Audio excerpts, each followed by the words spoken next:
பிரியமான சகோதர சகோதரிகளே, உங்கள் அனைவரையும் மீண்டுமாக அருணாதர் இயேசு கிறிஸ்துவின் நாமத்திலும் ஜீவோலி திருச்சபையினுடைய ஒரு சில ஐக்கியம் சார்பாகவும் அன்போடு வாழ்த்தி வரவேற்கிறேன். எனவே இந்த நாளிலும் கூட தேவன் உங்கள் மத்தியில வாசமாயிருக்கிறார், சபையின் மத்தியில் உலாவுகிற தேவன் அவர் இருக்கிறார். எனவே நாங்கள் இந்த நாளிலும் கூட இன்றைய நாள் வேத தியானத்தின் ஆதாரத்துக்காக நாங்கள் எடுத்துக்கொள்வோம். வெளிப்படுத்தின விசேஷத்தினுடைய 2வது அதிகாரம் அதனுடைய 8வது வசனத்தை நாங்கள் எடுப்போம். வெளிப்படுத்தினல் 2ஆம் அதிகாரம் அதனுடைய 8வது வசனம். எடுத்தவர்கள் யாராவது வாசிங்க. சிபிர்னா சபையின் தூதனுக்கு நீ எழுத வேண்டியது என்னவெனில், முந்தினவரும் பிந்தினவரும் மரித்திருந்து பிழைத்தவருமானவர் சொல்லுகிறதாவது. ஆமே. அன்பான தகப்பனே, அப்பா, இதோ இந்த வேளையிலும் ஆண்டவரே இந்த வார்த்தைக்கு நேராய் என்னையும் ஆண்டவரே கேட்கிற சபையாரையும் ஆண்டவரே நாங்கள் தாழ்த்துகிறேன். சுவாமி, எங்களை மறைத்து நீர் முற்றிலுமாய் வெளிப்படுவீராக. இந்த வார்த்தைகள் மூலமாய் ஆண்டவரே நாங்கள் கற்றுக்கொள்ளுகிற காரியங்களை பரிசுத்த ஆவியானவர் அப்பா எங்களுக்கு கற்று பிரயோஜனம் உண்டாகும்படி ஆண்டவரே அப்பா இந்த இடத்துல நீர் விளங்கப்படுத்துவீராக. சுவாமி ஆண்டவரே எங்களை முற்றுமுழுமாய் தாழ்த்துகிறோம். வார்த்தையை நீரே ஆசீர்வதித்து முத்திரித்து எங்களுக்கு பிரயோஜனம் உள்ள விதமாய் ஆண்டவரை மாற்றித்தார். இயேசுவின் நாமத்தில் பிதாவே, ஆமென். சரி பிரியமானவர்களே, இந்த இடத்துல நாங்கள் என்ன வாசிக்கிறோம்? சிமிர்னா சபையின் தூதனுக்கு நீ எழுத வேண்டியது என்னவெனில், முந்தினவரும் பிந்தினவரும் மரித்திருந்து பிழைத்திருக்கிறமானவர் சொல்லுகிறது ஆவது. சரி, ஓகே. இப்ப நாங்கள் தெரியும் உங்களுக்கு இந்த வசனத்துக்கு நாங்கள் திரும்பி வருகிறதுக்கு முதலாக நாங்கள் கொஞ்சம் ரிவைன் பண்ணிட்டு வருவோம். என்று சொன்னா போன முறை தியானித்ததுடைய தொடர்ச்சியா இருக்கிறபடினால நாங்கள் சில காரியங்களை கொஞ்சம் பேக்வேர்ட் போயிட்டு திரும்பி வருவோம். என்ன நாங்கள் இது என்ன காரியங்களை தியானித்துக் கொண்டிருக்கிறோம் என்று சொன்னால், வெளிப்படுத்தினர் 2வது 3வது அதிகாரங்களில இயேசுவானவர் சபைகளுக்கு நிருபங்களை எழுதுகிறதை நாங்க பார்க்க முடியுது. அப்ப எத்தனை சபைக்கு நிருபத்தை எழுதினார்?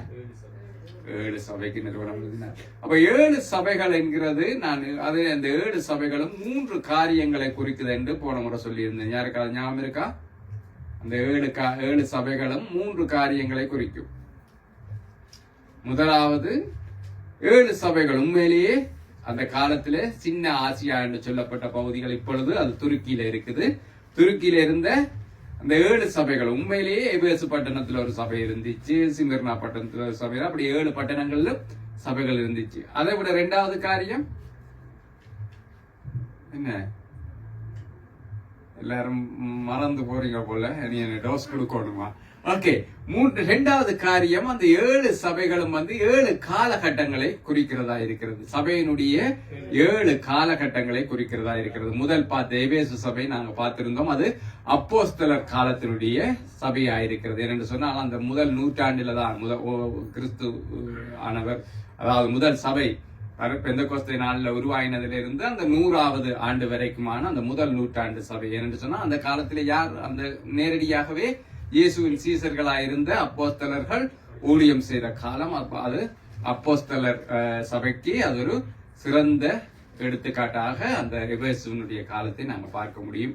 அப்படியாக மீதம் பெறுகிற 7 சபைகளும் 7 காலகட்டங்களை குறிக்கும். அந்த 7 காலகட்டங்களை எல்லாம் குறித்து நான் உங்களுக்கு விளங்கப்படுத்தி இருந்தேன். இனி அடுத்தடுத்த சபைகளை குறித்து வருகிற போது நாங்கள் அதை டீட்டெயிலா பார்ப்போம்.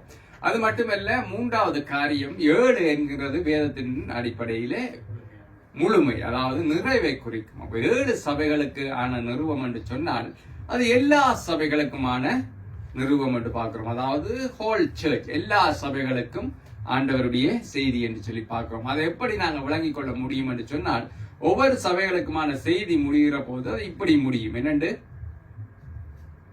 எல்லா சர்ச்சின் அதான் சொல்றது, படிச்சா கொஞ்சம் போயிட்டு வீட்டுல வாசிங்க பைபிள தொடர்ந்து இதுலதான் நாங்க படிக்க போறோம். இந்த பகுதியை திருப்பி வாசி.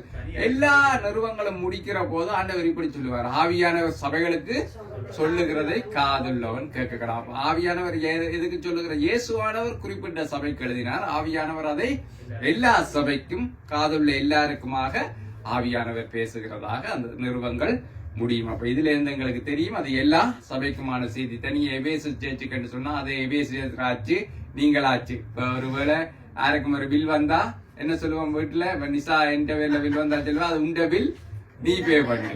ஆனா அப்படி தள்ளி விடாதபடிக்கு எபேசு சபைக்கு எழுதின நிறுவம் எபேசு ஏற்ற நிறுவம் தானே என்று இல்லாதபடிக்கு அது எல்லா சபைக்கும். ஏன்னு சொன்னால் அந்த நிறுவம் முடிகிற போது எப்படி முடியும்? ஆவியானவர் சபைகளுக்கு சொல்லுகிறதை காதுள்ளவன் கேட்க கடவன். அப்ப அப்படியாக தேவ ஆவியானவர் அதை எல்லா சபைகளுக்குமான செய்தியாக மாற்றியிருக்கிறார். முதலாவது நாங்கள் எபேசு சபையினுடைய காரியங்களை போன முறை பார்த்திருந்தோம். அப்ப நீங்க எல்லாரும் வடிவா மறந்துட்டீங்கள் என்றது மட்டும் தெரியும். அது இப்ப யூடியூப்ல கூட இருக்குது, நீங்க பார்த்து கொள்ளலாம். எனவே பாருங்கள், அதனுடைய காரியங்களை எபேசு சபைக்கு ஆண்டவர் சில காரியங்களை எழுதுகிறார். அப்ப ஆண்டவருடைய நடைமுறை எப்படி இருக்குது என்று சொன்னால், அவர் முதலாவது நல்ல காரியங்களை, அந்த சபையில காணுகிற நல்ல காரியங்களை குறித்து தான் எழுதுவார். அப்ப அந்த நல்ல காரியம், அதுல இருந்து நாங்கள் ஒரு நல்ல காரியத்தை கற்றுக்கொள்ள வேண்டும் என்று சொன்னால், முதலாவது நாங்கள் யாரிடமாவது அவர்களை குறித்த காரியங்களை பேசுகிற போது முதலாவது அவர்களுடைய நல்ல காரியங்களை நினைத்து பாருங்கள். ஒரு விமர்சனத்தை செய்கிற போது உடனே போயிட்டு பாஞ்சு விழுவோம், செய்த நன்மைகளை எல்லாம் மறந்து போடுவோம். அந்த மனுஷங்களுடைய வாழ்க்கையில ஒரு புலா விட்டுட்டார் என்று சொன்னால் செய்த எல்லா நன்மைகளை நாங்க மறந்து போயிட்டு அந்த புளிய மட்டும் தூக்கி பிடிப்போம். ஆனால் ஆண்டவர் எங்களுக்கு எப்படி கற்றுக் கொடுக்கிறார் என்று சொன்னால், முதலாவது நல்ல காரியங்களை பேசி பிறகு அவர்களுடைய குறைகளை அவர்களுக்கு உணர்த்தும்படியாக ஆண்டவர் கற்பிக்கிறார். அப்ப முதலாவது எபேசு சபைக்கும் அவர் எழுதுகிற போது என்னென்று சொல்கிறார் என்று சொன்னால், எபேசு சபையின் தூதனுக்கு எழுத வேண்டியது என்னவென்றால், யார் சபையினுடைய தூதன்? இயேசு சபையினுடைய தூதனா? எபேசு சபையின் தூதனுக்கு இயேசுதான் கருதப்படுகிறார். சபையினுடைய தூதர் என்கிறவர் யாருக்கு இந்த இடத்துல குறிக்கப்படுது என்று சொன்னால், அந்த சபையினுடைய போதகர், அந்த சபையினுடைய தலைமைத்துவத்திலே இருக்கிறவருக்கு தான் நிருபம் எழுதப்படுகிறது. அப்ப இதுல இருந்து நாங்க கற்றுக்கொள்ள வேண்டிய காரியம் என்னன்னு சொன்னால், சபையினுடைய செய்தி யாருக்கு என்று சொன்னால், அதாவது சபையினுடைய தரிசனம், அந்த சபையினுடைய நோக்கம், சபையினுடைய காரியம் அந்த சபையினுடைய தலைமை போதகருக்கு தான் கொடுக்கப்படும். அந்த சபையினை உருவாக்கின, அந்த சபையை யார் மூலமாய் தேவன் உண்டாக்கினாரோ அவரிடத்துல தான் தேவனுடைய அந்த செய்தி இருக்கு. அப்ப எங்களுக்கு ஒன்றும் இல்லையா? அப்ப அந்த சபையில இருக்கிற எங்களுக்கு என்னன்னு சொன்னால், அதுதான் ஆவியானவருடைய காரியம். ஆவியானவர் அதை எடுத்து அவரவர்களுக்கு கொடுக்கப்பட்ட தரத்தின் படியும் அவரவர்களுக்குரிய தாளந்தின் படியும் ஆவியானவர் அதை ஒவ்வொருவருக்கும் ஒவ்வொரு காரியம். பாஸ்டர் இடத்துல ஜீவோலி திருச்சபை, எங்களுடைய நிஜன் பாஸ்டர்கிட்ட ஜீவோலி திருச்சபையினுடைய செய்தி, அதனுடைய தரிசனம் இருக்குன்னு சொன்னால் அதை அவர் மட்டும் செய்கிறதில்லை, சபையில் இருக்கிற எல்லாருக்கும் பரிசுத்த ஆவியானவர் அவரவர்களுடைய தாளந்தின் படி அவரவர்களுக்கு அதை பகிர்ந்து கொடுக்கிறவராக இருக்கிறார். அப்ப நாங்க எல்லாருமே இசைந்துதான் செய்ய போகிறோம். ஆனால் அந்த செய்தியை ஆண்டவர் யாருக்கு கொடுக்கிறார் என்று சொன்னால் அதை சபையினுடைய போதகருக்கு கொடுக்கிறார். அப்ப இதுல இருந்து நாங்க ஒரு காரியம் கற்றுக்கொள்ள வேண்டும் என்று சொன்னால், ஆண்டவர் எங்கே தன்னுடைய ஊழியக்காரர்களை வைத்திருக்கிறாராம்? தன்னுடைய உள்ளங்கையில வச்சுக்காராம். அந்த 7 நட்சத்திரங்களையும் 7 நட்சத்திரங்களும் 7 சபையினுடைய தூதர்கள் என்று சொல்லுகிறார். அவர்களை தான் எங்க வைத்திருக்கிறேன் என்கிறார்? அவருடைய உள்ளங்கையில வச்சுக்க, அவருடைய கரத்திலே அவர்கள் இருக்கிறார்கள். அப்ப பாருங்கள், நாங்கள் எங்களுடைய ஊழியக்காரர்கள் என்ற ஸ்தானத்தை முதலாவது அறிஞ்சு கொள்ள வேண்டும். ஏன்னு சொன்னா, இன்றைக்கு ஊழியக்காரர்களை எடுத்தறிஞ்சு பேசுகிறது, அவருக்கு என்ன தெரியும், அவற்றை சேர்ச்சோன்னு அவர் சேர்க்கிறது சட்டம், அப்படி இல்லை. இப்ப நாங்கள் 2 காரியத்தை அறிந்து கொள்ள வேண்டும். முதலாவது, அவர்கள் தேவனுடைய கரத்தில் இருக்கிறார்கள்.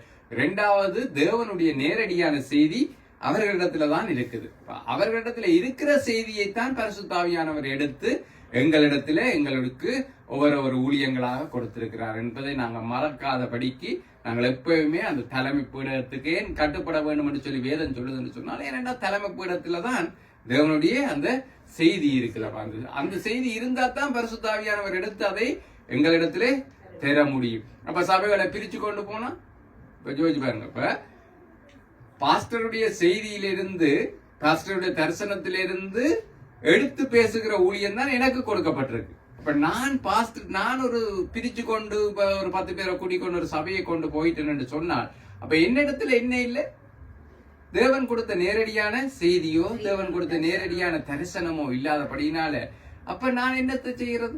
அப்ப இன்றைக்கு என்ன சபையார் யோசிக்கிறது இல்லை. யாராவது பிரிச்சு கொண்டு போனா அவரோட போறது தங்களுக்கு வசதி என்றா உடனே போறது. அவர் என்ன இருந்தாலும் அவர் எனக்கு தெரிஞ்சால் எங்களோட நல்ல மாதிரி அப்படி நினைக்கிறார்கள். ஆனா உண்மையில நாங்க நினைக்க வேண்டியது என்னன்னு சொன்னால், அவரிடத்துல தேவனுடைய செய்தி இருக்கிறதா, அவரிடத்துல தேவன் கொடுத்த தரிசனம் இருக்கிறதா? அப்ப தேவன் கொடுத்த தரிசனம் இல்லாத ஒருவருக்கு பின்னால நீங்க போனீங்கள் என்று சொன்னா, உங்களுடைய பெரிதான காரியம் என்னன்னு சொன்னா, அவரிடத்திலேயே தேவனுடைய செய்தி இல்லை என்று சொன்னால், அவரிடத்துல இருந்து கொடுக்கிறதுக்கு பரிசுத்த ஆவியானவரிடத்துல ஒன்றுமே இல்லை, அவர்கிட்டயே இல்லை, எந்தென்னத்தை எடுத்து உங்கள்கிட்ட கொடுக்கிறது. அப்போ ஒரு தரிசனம் இல்லாத சபையார் சும்மா கூடலாம் இதெல்லாம் ஆராதிக்கலாம், ஆனால் என்ன இல்லை? ஒரு கோல் இல்லை. இதை நோக்கி போகிற என்ற ஒரு தரிசனம் இல்லாத சபைகளா போய்விடும். சபைகளை பிரிச்சு கொண்டு போறவங்க, அவங்களுக்கு பின்னால போற காரியங்கள், இதுல எல்லாம் நாங்கள் மிகுந்த எச்சரிக்கையா இருக்க வேண்டும். ஆனா ஒருவேளை ஒரு ஊழியத்தில் இருக்கிற இன்னொருத்தரை தேவன் இன்னொரு தரிசனத்துக்காக, இன்னொரு நோக்கத்துக்காக அனுப்புகிறதும் உண்டு. ஆனால் என்ன, அதை வேறொரு இடத்துக்கு அனுப்புவார், வேறு இடமா அனுப்புவார், இல்ல வேறு நோக்கமாய் அனுப்புவார். பிரிச்சு கொண்டு வந்து சபையில இருக்கிற 4 பேரை பிரிச்சு 2 பேரா கொண்டு போய் இன்னொரு சேர்ச்சி உருவாக்குறது தேவனுடைய சித்தமும் அல்ல, அது தேவனுடைய செய்கையும் அல்ல என்பதை நாங்கள் தெளிவாய் அறிந்து கொள்ள வேண்டும். காரணம் என்ன, பரிசுத்த ஆவியானவர் தான் எங்களுக்கு ஊழியத்தை கொடுத்திருக்கிறார். ஆனால் இயேசுவானவரிடத்திலிருந்து நேரடியான அந்த செய்தியை பெற்றுக் கொண்டவர்கள் சபையினுடைய தலைமை போதவர்கள். அப்ப இதை நாங்கள் மறக்க கூடாது. காரணம் என்ன, 7 சபைக்குமான நிருபத்தை எழுதுகிற போதும் 1வது வசனம் இப்படித்தான் தொடங்கும். எப்படி, சபையினுடைய தூதனுக்கு நீ எழுத வேண்டியது என்ன என்று. முடிகிற போது எப்படி முடியும் என்று சொன்னால் பரிசுத்த ஆவியானவர் சபைகளுக்கு சொல்லுகிறது. அப்ப இந்த ஓர்டரை நீங்க எங்கேயுமே தேவன் எந்த சேர்ச்சிலையுமே இந்த ஓர்டரை மாத்தல. இதுல இருந்து என்ன விளங்குது, தாங்கள் தங்களுடைய தலைமை போதகத்தை செய்கிற அந்த தலைமை ஊழியக்காரர், உங்களுடைய சபைகளுடைய உங்களுடைய தலைமை ஊழியக்காரருக்கு நீங்கள் கீழ்ப்படிந்து இருக்க வேண்டும். ஏனென்றால் அவர்களிடத்தில் தேவனுடைய தரிசனம் இருக்கு. அதில் இருந்து பரிசுத்த ஆவியானவர் உங்களுக்கு தருகிற ஊழியத்திலே நாங்கள் உண்மை உள்ளவர்களாக இருக்க வேண்டும். பாஸ்டருடைய ஊழியம் என்னுடைய ஊழியம் இல்லை, நான் செய்கிற ஊழியம் பாஸ்டருக்குரியது இல்லை. பாஸ்டர் என்ன அப்படி என்று சொல்லி என்னையும் கேட்கலாது, நான் என்னன்னு சொல்லி ஏன் கேட்கலாது. ஏன்னு சொன்னால் தேவனுடைய செய்தி அவரிடத்திலும், இயேசுனுடைய செய்தி அவரிடத்திலும், பரிசுத்த ஆவியானவருடைய காரியம் என்னிடத்திலும் இருக்கிறபடியா நாங்கள் எங்களுடைய காரியங்கள்ல உண்மை உள்ளவர்களாக இருந்து அதை செய்கிறதற்கு கற்றுக்கொள்ள வேண்டும். பிரியமானவர்களே, அதுதான் தேவனுடைய நடைமுறையா இருக்கிறது, நடத்துதலா இருக்கிறது. மிகுந்த எச்சரிக்கையா இருங்கள். ஏனென்று சொன்னால் சபைகள்ல குழப்பங்களை உண்டு பண்ணுகிற காலங்கள், குழப்பங்களை உண்டு பண்ணுகிற காரியங்கள் வருகிற போது மிகுந்த எச்சரிக்கையா இருங்கள். என்ன, தேவனுடைய தரிசனத்தின் பின்னே தான் நாங்கள் போக வேண்டும். அந்த தரிசனம் உள்ள ஊழியக்காரனிடத்தில் இருந்துதான் பரிசுத்த ஆவியானவர் எங்களுக்கு ஊழியங்களை தர முடியும், எங்களுக்கு காரியங்களை தர முடியும். அது சின்ன காரியமா இருக்கலாம், மேடையில நிக்கிறது மட்டும் இல்ல. ஒரு கிச்சன் ஊழியத்தை நீங்கள் செய்தாலும் ஒரு தரிசனம் உள்ள ஊழியக்காரனுக்கு பின்பற்றி இருக்கிற சபையில நீங்க செய்தால்தான் அதற்கான அங்கீகாரம் உண்டு. நீங்க வீணாய் என்ன சொல்லுவாங்க தெரியுமா, அந்த விழலுக்கு லட்ச நீர் வாங்க, புல்லுக்கு தண்ணி ஊத்தி என்ன பிரயோசனம், அதுல இருந்து ஏதாவது நீங்க எடுக்க முடியுமா, அதாவது பிரயோசனம் எடுக்க முடியுமா, இல்லத்தான். அப்படி போய்விடாதபடிக்கு மிகுந்த எச்சரிக்கையா இருங்கள். அப்ப எங்களுடைய சபை எங்களுக்கு தெரியும், நிச்சயமாய் தேவன் ஒரு தரிசனத்தை எங்களுடைய தலைமை போதகத்துல கொடுத்துருக்காங்க. அதனாலதான் சபைகள் பக்தி விருத்தி அடைந்து பெருகி வளர்ந்த ஆத்மாக்களை ஆதாயம் பண்ணி கொண்டிருக்குது. எங்கள் எல்லாருக்குமே பிரயோஜனமான ஊழியம் அதனாலதான் பரிசுத்த ஆவியானவர் தர முடியதா இருக்குது. அதனால நாங்கள் எங்களுடைய சபையை குறித்து எவ்வளவு வேணும் சந்தேகப்படாமல் தலைமை போதகத்துக்கு கீழ்பட்டு நாங்கள் இருக்க கடமைப்பட்டவர்களா இருக்கிறோம் பிரியமானவர்கள். அப்ப அது 7 சபைகளுக்கும் பொதுவான காரியம். அப்படித்தான் 7 சபைகளுக்குமான நிறுவம் ஆரம்பிக்கும். அப்ப எபேசு சபைக்கு ஆண்டவர் என்ன சொல்கிறார், முதலாவது அவர்களுடைய நல்ல காரியங்கள் 7 காரியங்களை குறித்து பேசுகிறார். அதாவது அவர்களுடைய கிரியைகள், பிரியாசங்கள், இப்படியாக அநேக காரியங்களை சொல்லி, அதெல்லாம் நான் போன முறை சொல்லியிருந்தேன், இப்ப திருப்பி விளங்கப்படுத்த எனக்கு நேரம் இல்லை. அதற்கு பிறகு அவர்கள் மேல படுகிற குறை ஒன்று படுகிறார். என்ன, எபேசு சபையின் மேல என்ன குறையை ஆண்டவர் வச்சார், எல்லாருக்கும் தொடக்கினா தெரியும். ஆதியில இருந்த அன்பை விட்டாய் என்று சொல்லி உன் பேர்ல எனக்கு குறை என்று சொல்றார். அப்ப ஆண்டவர் ஆதி அன்பை நாங்கள் விடுகிறதை குறையாய் பார்க்கிறார். நாங்க எல்லா மனுஷர்களுமே அப்படித்தான், எல்லாருமே நாங்கள் ஆதியில தேவனிடத்துல வச்சிருந்த அன்பை நிச்சயமாய் அது குறைந்து போய்விட்டது. காலப்போக்கில பாடுகள் வருகிற போது, வேதனைகள் வருகிற போது எங்களுடைய வாழ்க்கை ஓட்டத்திலே அந்த ஆதி அன்பை நாங்கள் விட்டு விட்டோம். ஆனால் ஆதி அன்பை விடுகிறதே ஆண்டவர் என்ன சொல்லுகிறார், விழுந்து போன ஒரு நிலை என்று சொல்லுகிறார். அதனாலதான் ஆண்டவர் சொல்கிறார், நீ எந்த நிலையிலிருந்து விழுந்தா என்பது. நாங்க என்ன நினைக்கிறோம், விழுந்து போனவர்கள் என்று சொன்னால் சபையை விட்டு போனவர்கள் என்று நினைத்துக் கொண்டிருக்கிறோம். ஆனால் ஆண்டவர் விழுந்து போனவர்கள், ஆண்டவர் சபையை விட்டு போனவர்கள், நான் உங்களுக்கு ஒன்று சொல்லுகிறேன், சபையை விட்டு போனவர்களை குறித்து தேவனுடைய எந்த நோக்கமும் இல்லை. ஆண்டவர் எங்களை குறித்து தான் நோக்கமாக இருக்கிறார். அவர்கள் திருப்பி அடுத்த கத்தக்கறி தான், அவர்கள் காணாமல் போன குமாரர்கள் திரும்பி வர்ற வரைக்கும் பார்த்து கொண்டிருப்பார். ஆனால் அவருடைய அக்கறை எல்லாம் உள்ளே இருக்கிற எங்களை குறித்து, அப்ப எங்களைத்தான் பார்த்து சொல்லுகிறார், நீங்கள் விழுந்து போயிருக்கிறீங்களே, ஆதி அன்பில குறைபட்டு போனவர்கள். அப்ப நீங்கள் அந்த நிலையிலிருந்து மனம் திரும்பி வரும்படியாக சொல்லுகிறார். அது மட்டுமல்ல, ஜெயம் கொள்ளுகிறவனுக்கு ஆண்டவர் பரிசை, ஒவ்வொரு சபைக்கும் ஒரு பரிசு அறிவிக்கிறார். நீங்கள் சரியாய் நடந்து கொண்டிருந்தால் உங்களுக்கு நான் தருவேன் என்று சொல்லுகிற பரிசு என்ன சொல்லுகிறார் என்று சொன்னால், ஜீவ விருட்சத்தின் கனியை உங்களுக்கு புசிக்க தருவேன் என்று சொல்லுகிறார் பிரியமானவர்களே. அது மட்டுமல்ல ஒரு தண்டனையும் சொல்லுவார். அப்படி நீங்கள் மனம் திரும்பி அந்த காரியத்தை செய்தால் உங்களுக்கு ஜீவ விருட்சத்தின் கனியை உங்களுக்கு புசிக்க தருவேன், அப்படி இல்லை என்று சொன்னால் விளக்கு தண்டை, எபேசு சபைக்கு சொல்லுகிறார், விளக்கு தண்டை உன்னிடத்திலிருந்து எடுத்து போடுவேன் என்று சொல்லி. அப்ப ஏன் விளக்கு தண்டா என்ன? இந்த வெளிச்சத்தை கொளுத்தி வைக்கிறது. விளக்கு தண்டன்றது ஹோல்டர். அதாவது நீங்க திரிய கொளுத்தி போட்டு கையில கொண்டு திரிவீங்களா? கையை திரிய கொளுத்தி போட்டு, வெளிச்சம் திரியில தான் கொளுத்துவோம், திரிய கொளுத்தி போட்டு கையில கொண்டு திரிஞ்சா என்ன நிலைமை? என்ன செய்யும்? சுடும். அப்ப விளக்கு தண்டு இல்லாமல் போனால் சுடும். சில வேளைகள்ல எங்கள் வாழ்க்கையில சுடு ஏன் விழுது என்று சொன்னா விளக்கு தண்டு நீக்கப்படுகிற நிலையா இருக்கலாம். நாங்க கொஞ்சம் அதிலே நாங்கள் ஆதி அன்புக்கு திரும்ப தேவன் விரும்புகிறார். சில வேளைகள்ல எங்களுக்கு சுடுது என்று சொன்னால் நாங்கள் நினைச்சு கொள்ள வேணும், தேவன் என்ன ஆதி அன்புக்கு திரும்ப எங்களை எச்சரிக்கிறார் என்று பிரியமான. அப்பொழுது அவர் விளக்கு தண்டை சரி செய்கிறவராய் இருக்கிறார், சர்வ வல்லமை உள்ளவராய் இருக்கிறார் பிரியமானவர்கள். அப்ப நாங்கள் எபேசு சபையினுடைய காரியத்தை நாங்கள் மறவாமல் வைத்துக் கொள்வோம். அந்த சபைக்கு தேவன் வல்லமை உள்ளவராய். அது மட்டுமல்ல, முக்கியமான செய்தி, அந்த சபைக்கு தேவன் தன்னை எப்படி விளங்கப்படுத்தினார், தன்னை எப்படிப்பட்டவராக வழிகாட்டினார், தனவன் இன்றைக்கும் சொன்னார், சபையின் மத்தியில உலாவுகிறவரா. அப்ப சபையின் மத்தியில உலாவுகிறவர் என்றால் என்ன அர்த்தம் என்று சொன்னால், சபையினுடைய அப்ப அந்த காலத்துல இப்ப மாதிரி இல்ல. இப்ப மைக்கு பாக்ஸ் எல்லாம் இருக்கிறபடியினால பேசுகிறவர் முன்னுக்கு நிப்ப, மிச்ச எல்லாரும் முன்னுக்கு இருந்து கேட்டுக்கொண்டிருப்பாங்க. அப்ப அந்த காலத்துல ஒரு வசதியும் இல்லாதபடினால பேசுகிறவர் எங்க நிப்பார்? நடுவில் நிப்பார். மற்றவர்கள் எல்லாம் சுத்தி இருந்துக்க வேண்டாம், அப்பதான் எல்லாருக்கும் வடிவா கேட்கும்ன்றபடினால். அப்ப சபையின் மத்தியில அல்லாத ஒரு கூட்டத்தினுடைய மத்தியில நிக்கிறவர் தான் அந்த இதனுடைய நாயகர், அதாவது அந்த கூட்டத்தினுடைய தலைவர். அப்ப ஆண்டவர் என்ன வழிபாட்டுகிறார் என்ற எபேசு சபைக்கு, நான் தான் சபையினுடைய தலைவர், நான் தான் சபையினுடைய நாயகன் என்பதை அவர் எபேசு சபைக்கு காட்டுகிறார். ஏனென்று சொன்னால், இந்த நிருபம் எழுதப்படுகிற போது யோவான் அடிகளை தவிர மிச்ச எல்லா அப்போஸ்தலர்களும் மரித்து விட்டார்கள். கர்த்தருக்குள்ள இரத்த சாட்சியாக அவர்கள் கொல்லப்பட்டு விட்டார்கள். அப்ப இந்த சபைக்கு என்ன என்று சொன்னா, அந்த காலத்திலே இந்த சபைகளுக்கு அது ஒரு பெரிய குழப்பம். அடே, எங்களை நடத்தின பேதுரு இல்லையே, எங்களை நடத்தின பவுல் அடிகளுக்கு இப்படி ஆயிட்டுது, எங்களை நடத்தின யாக்கோபு மரித்து போனாரே, அப்படியாக எங்களை நடத்தின மத்தேயுக்கு இப்படி ஆகி போடுது என்று சொல்லி அப்போஸ்தலரை குறித்து அவர்களுக்கு பெரிய வேதனை. ஐயோ, உங்களை நடத்தின அவர் இல்லையா? அப்ப ஆண்டவர் அந்த எபேசு சபைக்கு என்ன சொல்லுகிறார் என்று சொன்னா, உங்களை நடத்துகிறவர், உங்கள் மத்தியில இருக்கிற அந்த நாயகர், உங்களுடைய தலைவர் யார்? அப்போஸ்தலர்கள் அல்ல, நான். அப்ப அதை நீங்க மறந்துடாதீங்க. சில வேளை எங்களுடைய சபையிலேயும் இந்த கேள்விகள் வெறும் என்ன வந்தது, புருஷல் சபைக்கும் எல்லாம் இருந்துச்சு. அட, அவர் போயிட்டாரா, இவர் போயிட்டாரா, இனி அவ்வளவுதான், அவங்களை விட்டுட்டு போயிட்டாங்களேன்னு சொன்னா என்ன நடக்க போகுது என்றெல்லாம் பல கேள்விகளை நான் இந்த காதால கேட்டேன். ஆனா இன்றைக்கு அவங்களை எங்கேயோ தெரியாத சபை நிலைச்சிருக்கு. ஏன்? என்னத்தினால சபை நிலைச்சிருக்கு? சபையினுடைய மத்தியஸ்தர் யார்? இயேசு கிறிஸ்து. அதை நாங்கள் ஒருபோதும் மறக்க கூடாது. அப்ப சபையில நாங்கள் சபையினுடைய மேன்மையை, சபையினுடைய காரியங்களை எந்த ஒரு மனுஷனுக்கு நாங்கள் கொடுக்க கூடாது. அது ஆண்டவராகிய இயேசு கிறிஸ்துவுக்கே உரியது.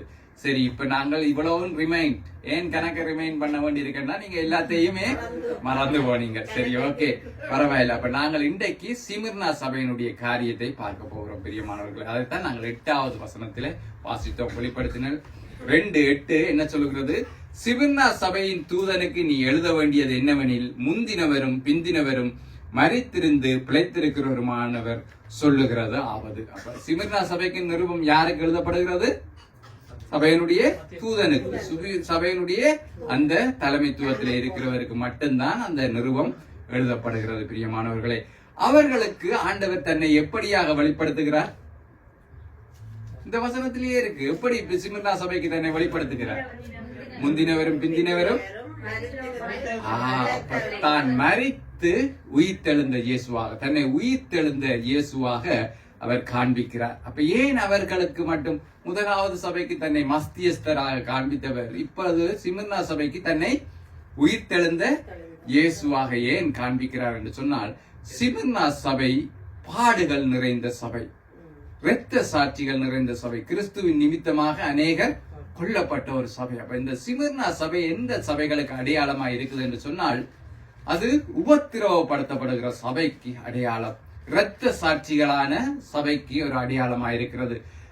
அதாவது முதல் நூற்றாண்டு, அதாவது முதல் அப்போஸ்தலர் காலம் முடிந்ததில இருந்து 313ஆம் ஆண்டு, அதாவது கொன்ஸ்டாந்தர் என்கிற அந்த ராஜன் ரோமன் கத்தோலிக் உருவாகிற வரைக்குமான அந்த காலப்பகுதி வந்து கிறிஸ்தவத்தினுடைய மிகவும் உபத்திரவம் நிறைந்த காலம். பிரியமானவர்களே, வேத ஆராய்ச்சியாளர்கள் சொல்லுகிறார்கள் கிட்டத்தட்ட 5 கோடி கிறிஸ்தவர்கள் கொல்லப்பட்டிருப்பார்கள் என்று சொல்லி. காரணம் என்னன்னு சொன்னால், கிறிஸ்தவத்தை கிட்டத்தட்ட கிறிஸ்தவத்தை ஏற்றுக்கொண்டாலே கொலை என்கின்ற நிலைமை தான் அப்பொழுது இருந்துச்சு. காரணம் என்னன்னு சொன்னால், ரோம பேரரசர்கள் இயற்றியிருந்த சட்டம் என்னன்னு சொன்னால், ரோம பேரரசனை கட்டாயம் வணங்கியே ஆக வேண்டும். அது மட்டுமல்ல, ரோமர்களுடைய தேவர்கள் அநேகர் இருக்கிறார்கள். சியூஸ் என்கின்ற அவர்களுடைய பிரதான கடவுள் இருந்து அநேக கடவுள்கள் அவர்களுக்கு உண்டு. டயானா என்று சொல்லப்படும், தியானால் என்று சொல்லி நீங்க தமிழ், இப்படி அநேக கடவுள்கள் அவர்களுக்கு உண்டு. அந்த தெய்வங்களை எல்லாம் ஆராதிக்க வேண்டும். அப்படி அந்த வணக்கத்தை செலுத்தாமல் ராஜனுக்கு வணக்கத்தை செலுத்தாதவர்கள் எல்லாருமே கொல்லப்படுவார்கள். அப்ப கிறிஸ்துவை ஏற்றுக்கொண்ட கிறிஸ்தவர்கள் இயேசுவானவரை தவிர வேறு யாரையும் ஆராதிக்க மாட்டார்கள். அப்ப அவர்கள் எல்லாரையும் தேடி தேடி இந்த ரோமர்கள் கொலை செய்தார்கள். அப்ப அந்த கொலை செய்யப்பட்ட, அந்த உபத்திரவப்படுத்தப்பட்ட அந்த இரத்த சாட்சிகளின் காலம்தான் இந்த சிமிர்னா சபை அடையாளப்படுத்துகிறதா இருக்கிறது. பிரியமானவர்களே, அப்ப அதனால அந்த சபைக்கு ஆண்டவர் எப்படி காட்டுகிறார் என்று சொன்னால், ஏனென்று சொன்னால், அந்த சபையில அந்த காலத்திலே இந்த விசுவாசிகளுக்கு என்ன பயம்? மரண பயம். எப்பொழுது என்றாலும் நாங்கள் கொல்லப்படலாம் என்கின்ற அந்த பயத்தோடையே இருந்த சபையினருக்கு பார்த்த ஆண்டவர் என்ன சொல்லுகிறார் என்று சொன்னால், நான் யார்? நான் மரித்தேன் தான், ஆனாலும் உயிரோடு இருக்கிறேன். அப்ப நீங்கள் உங்களுடைய மரணத்தை குறித்து எவ்வளவேனும் பயப்பட தேவையில்லை. ஏனென்று சொன்னால், மரணத்துக்கு பின்பான உயிர்த்தெழுதல் நிச்சயமாய் உண்டு என்பதை அந்த சபையாருக்கு காண்பிக்கும்படியாக தான் ஆண்டவர் தன்னை வெளிப்படுத்துகிறார். நான் முந்தினவரும் பிந்தினவரும் மரித்தோரிலிருந்து உயிர்த்தெழுந்தவருமாய் இருக்கிறேன் என்று சொல்லி அவர்களுக்கு காண்பிக்கிறார். பிரியமானவர்களே, அதை தொடர்ந்து அந்த சபையினுடைய காரியங்களை அவர் சொல்ல வலிக்கிறார். உன் கிரியைகளை, அதாவது அவர்களுடைய செயற்பாடுகளை ஆண்டவர் அறிந்திருக்கிறாராம். உன் உபத்திரவத்தை, என்ன உபத்திரவம் இந்த சிமிர்னாக்காரர்களுக்கு என்று சொன்னால் பாருங்கள், அடுத்த இரண்டாவது காரியத்தை வாசிச்சு விடுச்சு. நீ ஐஸ்வர்யம் உள்ளவனாய் இருந்தும் உனக்கு இருக்கிற தரித்திரத்தையும் என்று சொல்லுகிறார். அப்ப இந்த 2 காரியம், உன்னுடைய உபத்திரவத்தையும், நீ ஐஸ்வர்யம் உள்ளவனாய் இருந்தும் உனக்கு இருக்கிற தரித்திரத்தையும் என்று சொல்லி ஆண்டவர் சொல்கிறார். என்ன இந்த காரியம் என்ன என்று சொன்னால், இந்த சிமிர்னா என்கின்ற பட்டணம் இருக்கிறது, இது ஒரு நல்ல வியாபார பட்டணம், நல்ல ஒரு முன்னேற்றம் அடைந்த பட்டணம். இந்த பட்டணத்தினுடைய முக்கியமான வியாபார பொருள் என்னன்னு சொன்னால், அவர்கள் நறுமண தைலங்களை உற்பத்தி செய்வார்கள். அதுவும் சிமிர் என்று சொல்லப்படுகிற ஒரு விலை உயர்ந்த ஒரு நறுமண தைலத்தை உற்பத்தி செய்கிறபடினாலதான் இந்த பட்டணத்துக்கு சிமிர்னா என்ற பேரே வந்துச்சு. அப்ப இந்த நறுமண தைலத்தை உருவாக்குறதுக்கு அவர்களுக்கு ஒரு செலவுமே இல்லை. என்று சொன்னால், அவர்களுக்கு அவர்களுடைய நிலத்திலிருந்து கிடைக்கக்கூடிய அந்த மரங்கள், அந்த மண், அந்த பொருட்களை, அந்த பாறைகள்ல இருந்து கிடைக்கிற கனிமங்கள், அதுகளை வைத்தே அவர்களுக்கு விலை உயர்ந்த அந்த வாசனை பொருட்களை உருவாக்க தெரியும். ஒவ்வொருத்தருக்கு ஒரு கைத்தொழில் தெரியும் தானே, அந்த கைத்தொழில். அப்படி இந்த விலை உயர்ந்த வாசனை பொருட்களை உருவாக்குகிற அந்த காரியம் யாருக்கு தெரியும் என்று சொன்னால், அந்த சிமிர்னாவில் இருக்கிற அந்த ஜனங்களுக்கு தெரியும். அதன் மூலமாய் அவர்கள் அநேக பொருள் ஈட்டுவார்கள். அந்த வாசனை திரவியங்கள் மிக விலை உயர்ந்த என்றபடினால அதை வாங்கி அதை விற்று அநேக காசு சம்பாதிக்கிற ஐஸ்வர்யம் உள்ள ஒரு பட்டணம் தான் இந்த சிமிர்னா பட்டணம். அப்ப ஆண்டவர் என்ன சொல்லுகிறார் என்று சொன்னால், உன் உபத்திரவத்தையும், நீ ஐஸ்வர்யம் உள்ளவனாய் இருந்தும் உன்னுடைய தரித்திரத்தையும். ஏன் இந்த நிலைக்கு, ஏன் இந்த உபத்திரவத்துக்கு, ஏன் இந்த தரித்திரத்துக்கு அந்த சபை போக வேண்டி இருந்துச்சு என்று சொன்னால், இவர்கள் சிமிர்னா பட்டணத்தில் இருந்த அநேகர் சுவிசேஷத்தை கேட்ட போது சந்தோஷமாய் ஆண்டவராகிய இயேசுவை ஏற்றுக்கொண்டார்கள். இப்ப இயேசுவை ஏற்றுக்கொண்டவர்களுக்கு என்ன பிரச்சனை என்று சொன்னால், இவர்கள் உற்பத்தி செய்கிற அந்த சிமிர்னா அந்த வாசனை திரவியங்கள் எங்க கொண்டு செல்லப்படும்? அந்த அந்நிய தேவர்கள், ரோமர்களுடைய அந்நிய தேவர்களுக்கு சியூஸ், தியானால், இப்படிப்பட்ட அநேக அந்த சூரிய கடவுள்கள், அப்படியாக அநேக கடவுள்கள் அவர்களுக்கு உண்டு. அவர்களுடைய ஆலயங்களிலே தான் அந்த வாசனை திரவியங்கள், அந்த வாசனை பொருட்கள் அவர்களுடைய ஆலயங்களிலே பயன்படுத்தப்படுகிறதா இருந்துச்சு. அப்ப இவர்கள் என்ன நினைத்தார்கள்? நாங்கள் ரட்சிக்கப்பட்டவர்கள், அந்நிய தேவர்களுடைய ஆராதனைக்கு பயன்படுகிற அந்த பொருட்களை நாங்கள் இனி உற்பத்தி செய்யக்கூடாது. அது அந்நிய தேவர்களுக்காகத்தான் அது பயன்படுத்தப்படுகிறது. அப்ப எங்களுடைய உழைப்பு அந்நிய தேவர்களுக்குரியதாய் போய்விடும் என்றபடினால இவர்கள் அந்த வாசனை திரவியங்கள் செய்கிற அந்த தொழிலை நிப்பாட்டி விட்டார்கள். இப்ப என்ன ஆச்சு என்று சொன்னால் ரோமர்களுடைய ஆட்சி. அது மட்டுமல்ல, இவர்கள் ரோம அரசனை வணங்க மாட்டேன் என்று சொல்லிவிட்டார்கள். இப்ப ரோமர்களுக்கு 2 பிரச்சனை. ஒன்று, அவர்கள் தங்களுடைய ராஜாவை வணங்குகிறார்கள் இல்லை. 2வது, தங்களுடைய மற்ற தெய்வங்களுக்கு தேவையான என்ன வருதில்லை, அவர்கள் ஆராதனை நடத்துகிறது தேவையான அந்த வாசனை திரவியங்கள் வருதில்லை. ஏன் வருதில்லை என்று சொன்னால் இவர்கள் ரட்சிக்கப்பட்டபடினால தாங்க செய்ய மாட்டேன் என்று சொல்றார். அதனால இந்த சிமிர்னா பட்டணத்தில் இருக்கிற விசுவாசிகள் அதிக அளவாக துன்புறுத்தப்பட்டார்கள். என்ன ஒன்று, நீங்கள் ராஜனுக்குரிய வணக்கத்தை நிப்பாட்டுறீங்களா, அடுத்தது மற்ற தேவர்களுக்குரிய வணக்கத்தையும் நீங்க நிப்பாட்ட பாக்குறீங்க என்று சொன்னா அந்த வாசனை திரவியங்கள், அந்த ஆராதனையை நடத்துகிறதுக்குரிய அந்த வாசனை திரவியங்கள் உங்களிடத்துல இருந்து எங்களுக்கு கிடைக்குதில்லை என்றபடினால மிகுந்த உபத்திரவத்துக்குள்ள அந்த சபை போனிச்சு. பிரியமானவர்களே, அது மட்டுமல்ல, ஆண்டவர் ஏன் சொல்றார், நீ ஐஸ்வர்யம் உள்ளவர், உன்னுடைய கையில தொழில் இருக்கு, நீ நினைச்சா அந்த வாசனை திரவியத்தை செய்துட்டீன்னு சொன்னா நல்ல விலைக்கு வித்து நீ வசதியா இருக்கலாம். ஆனால் நீ ஐஸ்வர்யம் இருந்தும் நீ தரித்திரனா இருக்கிறாய். பிரியமானவர்களே, அப்ப சில வேளை யோசிச்சு பாருங்க, எங்களுடைய வாழ்க்கையில நாங்க கிறிஸ்துவுக்காய் அப்படியா விட்டு இருக்கலாம். சில வேளை சனி ஞாயிறுல நல்ல வேலை வரலாம், சில வேளை சனிக்கிழமை செய்தா நல்ல காசு கிடைக்கிற வேலைகள் இருந்திருக்கலாம். அப்படி எல்லாவற்றையும் விட்டு விட்டு தேவனுக்காக நாங்கள் சில காரியங்களை செய்திருப்போம். அந்த பிரியாசத்தை தேவன் அறிந்திருக்கிறார். ஐஸ்வர்யனாகிறதுக்கு எங்களுக்கு வழி இருந்துச்சு. நளினன் ஒருக்கா சொல்லியிருந்தார், அவருக்கு சனி ஞாயிறுல மட்டும், அந்த வெள்ளி சனி ஞாயிறுல மட்டும் செய்யறதுக்கு மட்டும் நல்ல சம்பளத்தோட ஒரு வேலை வந்துச்சு. ஆனாலும் சபை ஆராதனைக்காண்டி அந்த வேலையை தான் ஏற்க முடியாமல் போனிச்சுன்னு சொல்லி சாட்சி சொல்லியிருந்தார். ஐஸ்வர்யவானாகிறதுக்கு வழி இருக்கு, ஆனாலும் தேவனின் நிமித்தமாக நாங்கள் அதை வேண்டாம் என்று சொல்கிறோம். அப்படி நாங்களும் எங்களுடைய வாழ்க்கையில சில வேலைகளை விட்டு இருக்கலாம், சில காரியங்களை விட்டு ஏதோ ஒரு ஐஸ்வர்யத்தை சம்பாதிக்கிறக்குரிய அந்த வழி இந்த நாள்ல இந்த நீங்க வந்திருக்கிற இந்த நேரத்துல ஏதாவது ஒரு வேலை செய்யறதுக்கான அழைப்பு உங்களுக்கு வந்திருக்கு. முதல் சனிக்கிழமையில ஒரு வேலை, அப்படித்தான் சொல்லுவாங்க, ஒரு வேலை இருக்கு பிரதரா, நான் சனிக்கிழமையில கட்டாயம் செய்யணுமா, ஞாயிற்றுக்கிழமையில செய்யணுமா, அப்படி எல்லாம் பேரும் இல்லையா. அப்ப அதை எல்லாவற்றையும் நாங்கள் விட்டு விட்டு தேவனுடைய சமூகத்துல நீங்கள் இருக்கிறதை தேவன் மறக்கல. சிமிர்னா சபைக்கு பார்த்து சொன்னார், உனக்கு ஐஸ்வர்யம், உனக்கு சம்பாதிக்கிறதுக்கு இந்த நாள்ல உன்னால உழைக்கிறதுக்கு வழி இருக்கு, ஆனாலும் நீ தரித்திரனா இருக்கிறதை நான் அறிந்திருக்கிறேன், அதனால நீ உபத்திரவப்படுகிறதையும் நான் அறிந்திருக்கிறேன் என்று சொல்லுகிறார். பிரியமான தேவன் எதையும் மறக்கிறவர் அல்ல என்பதை நாங்கள் அறிந்திருக்கிறோம். எங்களுடைய உபத்திரவத்தை, எங்களுடைய அந்த காரியத்தை நாங்கள் அவர் பார்க்கிறார். பாருங்கள், இயேசுவானவர், நாங்கள் 2 கொரிந்தியர் 8:9 வாசிச்சோம் என்று சொன்னால் 2 கொரிந்தியர் 8:9 வாசியுங்கள். இயேசுவானவரை குறித்து இப்படியாக பவுலடிகள் எழுதுகிறார். 2 கொரிந்தியர் 8:9 நான் வாசிக்கிறேன். நம்முடைய கர்த்தராகிய இயேசு கிறிஸ்துவின் கிருபையை அறிந்திருக்கிறீர்களே, அவர் ஐஸ்வர்யம் உள்ளவராய் இருந்தும் நீங்கள் அவருடைய தரித்திரத்தினாலே ஐஸ்வர்யரால் ஆகும்படி உங்கள் நிமித்தம் தரித்திரர் ஆனாரே என்று சொல்லி பவுலடிகள் எழுதுகிறார். பிரியமானவர்களே, அவர் ஐஸ்வர்யம் உள்ளவராயிருந்தார். அது மட்டுமல்ல, பிலிப்பியருக்கு எழுதும் போது அவர் மிக அழகாக எழுதுகிறார், அவர் தேவனுக்கு சமமாய் இருப்பதை கொள்ளையாடின பொருளாக, அவரிடத்துல எல்லாமே இருந்துச்சு, அவர் பரிபூர்ணா இருந்தார், எல்லாமே அவருடையதா இருந்துச்சு. ஆனால் ஏன் அவர் சிலுவையின் மரண பரியந்தம் தன்னை தாழ்த்த வேண்டியதா இருந்துச்சு, ஏன் தரித்திரத்தை அடைய வேண்டியதா இருந்துச்சு, நாங்கள் ஐஸ்வர்யவான்கள் ஆகும்படி. அப்ப பாருங்கள், கிறிஸ்துவிலே இருக்கிற சிந்தையை பவுலடிகள் பிலிப்பியருக்கு எழுதும் போது எழுதுகிறார். பிலிப்பியர் 2:4-8 நான் வாசிக்கிறேன். பிலிப்பியர் 2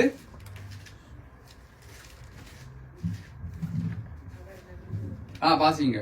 அவர் மனுஷரூபமாய் காணப்பட்டு மரண பரியந்தம், அதாவது சிலுவை மரண பரியந்தம் கீழ்ப்படுத்தவராகி தம்மை தாமே தாழ்த்தினார். தேவன் எல்லாவற்றுக்கும் மேலாக அவரை உயர்த்தி இயேசுவின் நாமத்தில் வானோர் பூதலோர் பூமியின் கீழானோருடைய முழங்கால் யாவும் முடங்குபடுத்தி பிதாவாகிய தேவனுடைய மகிமையான இயேசு கிறிஸ்து கர்த்தராய் நாவுகள் யாவும் அறிக்கைப்படபடி எல்லா நாமத்துக்கும் மேலான நாமத்தை அவர்களுக்கு தந்திருந்தார். நாங்கள் பார்க்க வேண்டிய காரியம் என்னன்னு சொன்னால், அவர் சிலுவையின் மரண பரியந்தம் தன்னை தாழ்த்தினாராம். பிரியம், அவரும் ஐஸ்வர்யவானாய் தேவனுக்கு சமமாய் உள்ளவரை எண்ணாதபடிக்கு அவர் என்ன செய்தார், தன்னை தானே தாழ்த்தினார். அது மட்டுமல்ல, 4வது வசனம் என்ன சொல்லுகிறது என்று சொன்னால், அவனவன் தனக்கான 5வது வசனம், கிறிஸ்து இயேசுவில் இருந்த சிந்தையே உங்களிலும் இருக்க கடவுது. அது என்ன கிறிஸ்து இயேசுவில் இருந்த சிந்தை என்று சொன்னால், அவர் தான் ஐஸ்வர்யவான், தேவனுக்கு சமனானவர், தான் மேலானவர் என்பதை எண்ணாத படிக்கு எங்களுக்காய் தரித்திரனானார். எங்களுக்காய் அவர் சோதிக்கப்பட்ட இந்த லெந்து நாட்களை நாங்கள் தியானிக்கிறோம். எங்களுக்காய் கிறிஸ்துவானவர் பாடுபட்டார், அடிக்கப்பட்டார், நொறுக்கப்பட்டார். இது எல்லாமே அவருக்கு தேவையில்லாத காரியம். அவர் நினைத்திருந்தால் பரலோகத்திலே தான் இருந்தது போல அந்த முன்னான நிலையில இருந்திருக்கேன். அப்படியாக இல்லாத படிக்கு அவர் எங்களுக்காக தரித்திரரானார், எங்களுக்காக அடிக்கப்பட்டார் என்பதை பவுலடிகள் எழுதுகிறார். பிரியமானவர்களே, 5வது வசனத்துல சொல்லுகிறார், கிறிஸ்து இயேசுவில் இருந்த சிந்தையே உங்களிலும் இருக்க கடவுது. அப்ப இந்த வசனத்தை மிக உறுதியாக பற்றி கொண்டவர்கள் தான் இந்த சிமிர்னா சபையார். கிறிஸ்து இயேசுவில் இருந்த சிந்தை அவர்களிடத்துல இருந்துச்சு. அவர்களும் ஐஸ்வர்யனாயருக்கு வழி இருந்துச்சு. அவர்களால் அந்த உற்பத்தி அந்த அவர்களுடைய நிலத்திலிருந்தே கிடைக்கும் எல்லாம். அதை எவ்வளவா மிக்ஸ் பண்ண வேண்டும், எதை எவ்வளவு காலம் எப்படி பாதுகாத்து வச்சிருக்கணும், எதோட எதை கலக்கணும் அப்படி என்றதெல்லாம் அவர்களுக்கு தெரியும். அதை செய்தான் விலை உயர்ந்த வாசனை பொருட்களை உருவாக்கி அதன் மூலமாய் வருமானம் ஈட்ட முடியும். ஆனால் கிறிஸ்துவின் நிமித்தமாய் அவர்கள் தரித்திரரானார்கள். அப்ப அதனால அவர்கள் மிகுந்த உபத்திரவத்துக்குள்ள போனார்கள். பாருங்கள், கிறிஸ்து இயேசுவில் இருந்த சிந்தை அந்த சிமிர்னா சபையாருக்கு இருந்துச்சு. அதனாலதான் அந்த சபையாரை ஆண்டவர் மிகுவாக பாராட்டுகிறார். மற்ற சபைகளுக்கெல்லாம் ஆண்டவர் ஒரு குறையை சொன்னார். ஆனால் இந்த சிமிர்னா சபையிலும் பிலதெல்பியா சபையிலும் நாங்கள் பார்த்தோம் என்று சொன்னால் அவர் எந்த குறையையும் காணவில்லை. ஏன் அந்த சபையில ஒரு குறையும் இல்லாமல் இருந்திருக்குமா? 100% பெர்ஃபெக்டான சேர்ச்சா இருந்திருக்குமா? அது இருந்திருக்க வாய்ப்பே இல்லை. அந்த சபையிலேயும் குறைகள் இருந்திருக்கும், குற்றங்கள் இருந்திருக்கும். ஆனால் ஆண்டவர் அதை காண விரும்பவில்லையே. அவர்களுடைய உபத்திரவம் அது என்ன? அவர்கள் உண்மையிலேயே கஷ்டப்பட்டு ஒன்றுக்குமே வழி இல்லாமல் அவர்கள் உபத்திரவப்படவில்லை. அவர்களுக்கு அந்த மேன்மையான காரியம் இருந்துச்சு. ஐஸ்வர்யனாகிறதுக்கு எல்லா காரியங்களும் இருந்தாலும் அவர்கள் கிறிஸ்துவின் நிமித்தம் பாடுபட்டதினால ஆண்டவர் அந்த சபையில ஒரு குறைவையும் காண விரும்பவில்லை. அதனால அவர்களை பற்றி எந்த குறையான வார்த்தையும் சொல்ல அவர் விரும்பவில்லை. பிரியமானவர்களே, அப்ப கிறிஸ்துவின் நிமித்தமாய் பாடுபடுகிற, கிறிஸ்துவின் நிமித்தமாய் நாங்கள் அனுபவிக்கிற காரியங்களை அனுபவிக்கிற போது தேவன் எங்கள்ல எந்த குறைவையும் காண்கிறவரா இல்லை. என்ன இவ்வளவு கஷ்டப்பட்டு இன்றைக்கு வீட்டை சும்மா வசதியா இல்லாமல் நீங்கள் பிரியாசப்பட்டு ஆலயத்துக்கு வருகிறது போது ஆண்டவர் உங்களிடத்துல குறையை காண மாட்டார். ஏன்? இவ்வளவு நெருக்கத்திலையும் என்னை தேடுகிறானே, இவ்வளவு குறைவிலும் என்னை தேடுகிறானே, தன்னுடைய வருமானத்துக்குரிய வழியை எல்லாம் விட்டுட்டு வந்து என்னை தேடுகிறானே என்று சொல்லி அப்படி ஆண்டவர் எங்களை காண்கிற போது எங்களிடத்துல என்னத்தை பார்க்க மாட்டார், குறைவை பார்க்க மாட்டார். அப்ப நாங்க பெர்ஃபெக்டா இருக்கிறதுனால அவர் எங்களிடத்துல குறை காணுகிறது இல்லை. அவர் எங்களுடைய பிரியாசத்தின் நிமித்தமா எங்களிடத்துல குறை காணுகிறவர். தம்முடைய ஒரே பரான குமாரனை விசுவாசிக்கிறவன், விசுவாசித்து காரியங்களை நடப்பிக்கிறவனிடத்துல அவர் எந்த குறையையும் காண விரும்புகிறது இல்லை. பிரியமானவர்களே, சில பேர் சொல்லலாம் ஆண்டவர் உன்னிடத்துல பெர்ஃபெக்ஷன் எதிர்பார்க்கிறார் என்று சொல்லி. என்ன பொறுத்த வரைக்கும் அதை நான் அப்படி எதிர்பார்க்கல. ஆண்டவர் எங்களிடத்துல பெர்ஃபெக்ஷனை எதிர்பார்க்கல. ஆண்டவர் எங்களிடத்துல நாங்கள் எவ்வளவாய் அவர்களுக்காய் செயற்படுகிறோம் என்பதை தான் பார்க்கிறார். நாங்கள் செயற்படுகிறவராக இருக்கிறோமா, நாங்கள் வாஞ்சிக்கிறவர்களாக இருக்கிறோமா, நாங்கள் பிரியாசத்தை படுகிறவர்களாக இருக்கிறோமா என்பதை தான் பார்க்கிறார். பெர்ஃபெக்ஷன் அது அவர் தான். அது சில பேர் இன்றைக்கு என்ன செய்யறாங்கன்னு சொன்னா, நாங்க செய்ய வேண்டியது எல்லாத்தையும் சொல்லாம ஆண்டவர் செய்ய, எங்களை பரிசுத்தமாக்குதல், எங்களை மறுரூபப்படுத்துகிறது எல்லாம் ஆண்டவர் செய்கிற காரியம். ஆண்டவர் செய்கிறத நாங்க செய்யணும்ன்றாங்க, நாங்க செய்ய வேண்டியதை ஆண்டவரை நீர் செய்யும் என்று ஜெபிக்கிறாங்க. அப்படி இல்லை. பரிசுத்தமாக்குதல் தேவனுக்குரியது, ஆனால் பிரியாசம் எங்களுக்குரியது. அப்ப எங்களுடைய பிரியாசம் அதைத்தான் முதலாவது சின்ன சபைக்கு எழுதுகிற போது உன்னுடைய கிரியைகளையும் உன்னுடைய உபத்திரவத்தையும் நீ ஐஸ்வர்யமானதற்கு இருந்தும் உனக்கு இருக்கிற தரித்திரத்தையும் நான் அறிந்திருக்கிறேன் என்று சொல்லுகிறார். பிரியமானவர்களே, அது மட்டுமல்ல, நாங்கள் அப்படியே தொடர்ந்து வாசித்தோம் என்று சொன்னால் வாசிங்கள். வெளிப்படுத்த 10 இல்ல நான் வாசிக்கிறேன் பாருங்க. உன் கிரியைகளையும் உன் உபத்திரவத்தையும் நீ ஐஸ்வர்யவான இருந்து உனக்கு இருக்கிற தரித்திரனையும் தங்களை ஜூதர் என்று சொல்லியும் ஜூதர் அல்லாத சாத்தானுடைய கூட்டமாயிருக்கிறவர்கள் செய்யும் தூசணத்தையும் அறிந்திருக்கிறேன். அது அந்த காலத்திலே ஜூதர்கள் சபையை துன்பப்படுத்தின அந்த காரியங்களை குறித்தான காரியம். அதை நாங்கள் விளங்கப்படுத்த தேவையில்லை. அடுத்த 10வது வசனத்தில் அவர் சொல்லுகிறார், நீ படப்போகிற பாடுகளை குறித்து எவ்வளவேனும் பயப்படாதே. அதாவது ஆண்டவர் முதலாவது சொல்லுகிற காரியம், நீ பயப்படாதே. நீ பாடுகள் படுகிறாய் தான், பாடுகளுக்குள்ள இருக்கிறாய் தான், இன்னும் அதிக பாடுகளை நீ அனுபவிக்க போறாய் தான், ஆனாலும் பயப்படாதே. ஏன் அப்படி சொல்லுகிறார் என்று சொன்னால், இதோ நீங்கள் சோதிக்கப்பொருட்டாக பிசாசானவன் உங்களில் சிலரை காவலில் போடுவான், 10 நாள் உபத்திரவப்படுவீர்கள். பிசாசானவன் உங்களை சில பேரை சோதிக்கப்படும்படியாக காவல் போடுவான். பிரியமானவர்களே, பிசாசானவன் எங்களை சோதிக்கிறவன். அது மாறாத காரியமாக இன்றைக்கு நாங்கள் சந்தோஷம் உங்களுடைய பாடலையும் பாட சத்துரு சோதித்திட தேவ உத்தரவுடன் வருவார். தேவன் பிசாசானவன் எங்களை சோதிக்கும்படியாக உத்தரவு கொடுக்கிறார் என்று சொல்லி நாங்க பார்க்கிறோம். யோபுடைய காரியத்திலிருந்தே நாங்க பார்க்கிறோம். என்ன அப்ப அந்த சோதனைகளை குறித்து ஆண்டவர் பயப்படாது என்று சொல்லுகிறார். அப்ப ஏன் எனக்கு இந்த சோதனை, ஏன் நான் இந்த பாடுகள் வழியா போகணும், ஆண்டவருக்கு கண் இல்லையா மூக்கு இல்லையா என்று சொல்லி நாங்கள் மற்றவங்களை மாதிரி புலம்பாத படிக்கு நாங்கள் வேதத்தை அறிந்தவர்களாக இருக்கணும். சத்துரு சோதிக்கிறவனாகவே இருக்கிறான். பிரியமானவர்கள், உங்களை சிலரை காவலில் போடுவான். ஆண்டவர் சொல்ற பயப்படாது. ஏன் பயப்படாது என்று சொன்னா பிறகு சொல்லுகிறார் பாருங்க, நீ பயப்படாது, 10 நாள் உத்தரப்படுவாய் என்று சொல்றாங்க. 10 நாள் என்கிறது வேத ஆராய்ச்சியாளர்கள் சொல்கிறார்கள். அந்த சபையை பெரிதாய் துன்பப்படுத்தின ரோமர்களுடைய 10 ராஜாக்களுடைய காலத்தை குறிக்கிறதா இருக்கலாம் என்று சொல்லி வெளிப்படுத்தின எல்லாமே ஊகத்தின் அடிப்படையில் தான் விளங்கப்படுது. ஆனால் சரியான அளவுக்கு அவர்கள் கணிப்பார்கள். அப்ப சபையை பெரிதாய் துன்பப்படுத்தின 10 ராஜாக்கள் உண்டு, ரோமர்களுடைய சக்கரவர்த்திகள். அந்த 10 பேருடைய காலங்களும் உண்மையில கடல். என்னென்று சொன்னால் பிறகு ரோம பேரரசனாகிய கொன்ஸ்டாந்த அவன் கிறிஸ்தவத்தை தழுவின போது அந்த உபத்திரவம் கிறிஸ்தவர்களை விட்டு விடுபட்டு போனான். அவனுக்கு முன்பாக இருந்த அந்த 10 ராஜாக்களும் மிக அதிகமாக சபையை கொடுமைப்படுத்தினார்கள். அதை குறித்து அவர் சொல்கிறார், உங்களில் சிலர் 10 நாள் உபத்திரப்படுகிறீர்கள், ஆகிலும் மரண பரியந்தம் உண்மையாய் இரு. ஆண்டவர் எதுவரைக்கும் உங்களிடத்துல உண்மைத்தன்மையை எதிர்பார்க்கிறார்? மரண பரியந்தம். அதாவது உன்னை துன்பப்படுத்துவார்கள், உபத்திரவப்படுத்துவார்கள், கொலையும் செய்வார்கள். அதுவரை அந்த காலத்திலும் நீ உண்மையாயிரு. அப்ப பாருங்கள், நாங்கள் உபத்திரவங்களை குறித்து சிலவனை நாங்கள் யோசிப்போம், அவர் கர்த்தருடைய ஊழியக்காரன் தானே, அவருக்கு இந்த சோதனை ஏன் அவருக்கு அப்படி நடக்குது, ஏன் அவருடைய குடும்பத்தில் எங்கடாக்கள் என்ன உடனே அவர் ஏதோ புலவுறார், அவர் ஏதோ டிமிக்கு காட்டுறாரு, அதான் ஆண்டவர் குத்துறார் வெட்டுறாரு நினைக்கிறாங்க. வேதம் தெரியாதவர்களா இருக்கிறோம் பிரியமான். ஏன் பாஸ்டர் வருத்தமா கிடக்கிறார், ஏன் அவருக்கு வருத்தம், ஏன் ரஞ்சித் பிரதருக்கு கை நடுங்குது, ஏன் குணாபிரத வீட்டுல இவ்வளவு பிரச்சனை என்று சொன்னா இவர்கள் நியாயந்திக்கிறார்கள். பாருங்கள், அப்படி இல்லை. தேவன் என்ன சொல்றார்? மரண பரியந்தம் உண்மையாயிரு. மரணம் வரைக்கும் கூட அவன் சோதிக்கிறதுக்கு ஆண்டவர் இடம் கொடுத்தார். அதனாலதான் ரத்த சாட்சிகள். பிசாசானவனுக்கு இவ்வளவு வரைக்கும் போயிருக்கு பாருங்க. யோபுவுக்கு மட்டும் சொன்னார் அவனுடைய உயிரை எடுத்து விடாதே என்று. ஆனா புதிய பாருங்க, ரத்த சாட்சிகளுடைய காரியத்துல அவர்கள் கொல்லப்படும் வரைக்கும் கூட தேவன் அனுமதி கொடுக்கிறார் பிரியமானவர்களே. ஆனாலும் ஆண்டவர் சொல்கிறார், மரண பரியந்தம் உண்மையாய் இரு என்று போட்டு அவர் சொல்லுகிறார். என்ன? அப்பொழுது ஜீவ கிரீடத்தை உனக்கு தருவேன். அவர்கள் கொல்லுகிறார்கள் தானே, உன்னை கொல்ல மேக்சிமம் உன்னை துன்புறுத்தி அடித்து கொல்ல போகிறார். ஆனா நான் உனக்கு என்ன தருவேன்? ஜீவ கிரீடத்தை தருவேன் என்று சொல்கிறார். அது ஜீவனுள்ள கிரீடத்தை நான் உனக்கு தருவேன் என்று சொல்கிறார். பிரியமானவர்களே, பாஸ்டர் உங்களுக்கு இந்த வருஷமா போன வருஷம் என்ன அந்த கிரீடங்களை குறித்து போன வருஷம் பாருங்கள், ஜீவ கிரீடம் யாருக்கு கொடுக்கப்படுகிறது?